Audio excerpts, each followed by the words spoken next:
Hello guys, ito pala yung GRS Toyota Hilux. Ito yung latest nila ngayon sa Hilux.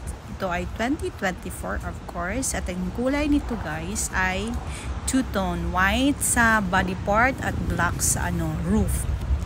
At siya ay may tatlong kulay na available. Itong two-tone, red at saka black.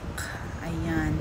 Super ganda niya. At ito pala siya ay 4x4 at nagkakalaga ng 2.2 million pesos.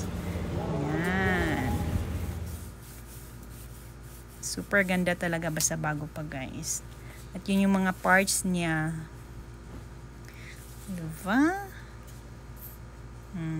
Sa mga nagbabalak pala dyan na bumili, visitin kayo sa mga any Toyota showroom. Makikita nyo rin ito for sure. At yan, ang talaga niya, ang kabuuan guys. Super ganda. Sige. Kayo din, mag-check din kayo sa mga any showrooms. Ayan. Salamat pala sa lahat ng mga nanonood dito sa akin. Sana hindi kayo magsasawa. Bye! Thank you so much.